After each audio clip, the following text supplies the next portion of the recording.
शुरुआत इस वक्त वाराणसी की खबर के साथ हम कर रहे हैं। वाराणसी से खबर सामने निकल के आई जहां गंगा में यात्रियों से भरी नाव डूब गई है। 30 से ज्यादा सैलानी नाव में सवार बताए गए हैं। 2 की हालत फिलहाल गंभीर है जबकि बाकियों का रेस्क्यू कर लिया गया है। हादसे के बाद से नाविक फरार बताया गया। कुछ तस्वीरें भी सामने आई हैं, वो तस्वीरें जरा आप देखिएगा।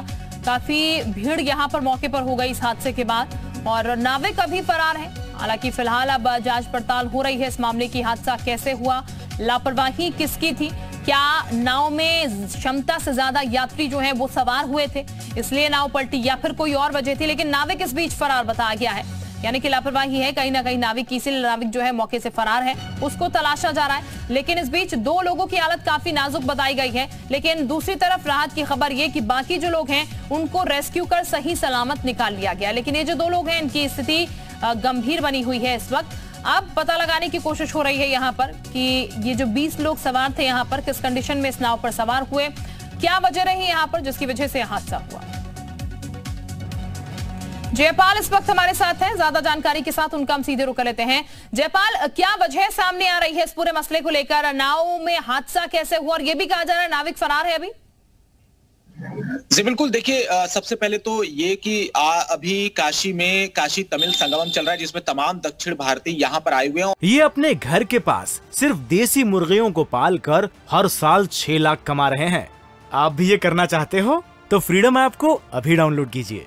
और यही कारण था कि जो अहिल्याबाई घाट से 40 से अधिक यात्री जो थे वो आंध्र के बताए जा रहे गोदावरी के, और वो वहां नाव पर सवार हुए और दूसरी तरफ रामनगर किले की तरफ जा रहे थे और बीच में ही नाव के जो पेंदी में छेद हो गया और अचानक से पानी भरना शुरू हो गया। हालांकि इससे पहले लोग समझ पाते, नाव में तेजी से पानी भरता गया और नाविक जो है छलांग लगाकर निकल गया और इसके साथ जो तमाम यात्री बैठे थे वो डूबने लगे और इसी में हो हल्ला और चिल्लाहट होने लगी। और इसके बाद जो आसपास के नाविक थे वो दौड़ कर आए और उन्होंने जान बचाई लोगों की। इसके बाद 2 ऐसे लोग थे जो गंभीर रूप से वहां पर घायल हो गए, उन दोनों को अस्पताल रेफर किया गया। हालांकि जो दशाश्वमेध थाने की पुलिस है उसने ये कहा है कि ये सारे लोगों को रेस्क्यू जरूर कर लिया गया है, लेकिन अभी तक नाविक का पता नहीं चल पाया है। नाविक की तलाश जारी है। अगर नाविक ये इस तरह से मिलता है तो उसके ऊपर भी विधिक कार्रवाई की जाएगी। लेकिन सबसे बड़ी जो लापरवाही प्रशासन की देखी जा रही है, इतना बड़ा कार्यक्रम हो रहा है बावजूद इसके कोई सुरक्षा के इंतजाम नहीं है। सभी को लाइफ जैकेट पहनाकर ही गंगा में उतारने की एक तरह से बात कही गई थी, लेकिन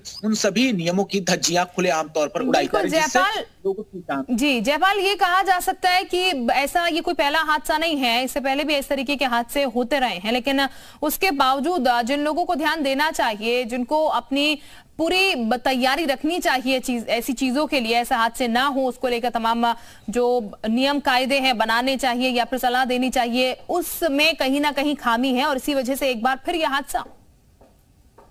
जी बिल्कुल, और जाहिर तौर पर देखिए जो अहिल्याबाई घाट है उसके बगल में राजेंद्र प्रसाद घाट है और वहीं पर जल पुलिस की एक बड़ी सी चौकी बनाई गई है और तमाम लोग वहां पर मुस्तैदी से तैनात रहते हैं और बार बार ये डायरेक्शन जो है नाविकों को दिया जाता है। इससे पहले देव दीपावली के मौके पर भी तमाम तैयारियों की घोषणा जरूर हुई थी, लेकिन उन दावों की पोल यहाँ पर खुलती हुई दिख रही है और जो जान है वो यात्रियों को उसके रूप में भुगतना पड़ रहा है। तो कहीं ना कहीं ये प्रशासन की लापरवाही और इसके साथ ही जो वहां के नाविक है, स्थानीय नाविक, उनको भी ये समझना होगा कि लोगों की जान के साथ खिलवाड़ ना करें। ऐसे में ये जोखिम हो सकता है और यही देखिए आज खामियाजा वहां लोगों को भुगतना पड़ा है।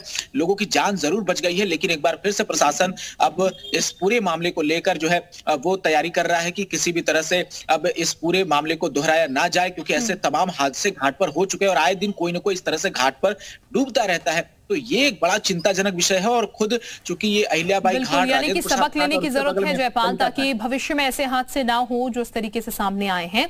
ये अपने घर के पास सिर्फ देसी मुर्गियों को पालकर हर साल 6 लाख कमा रहे हैं।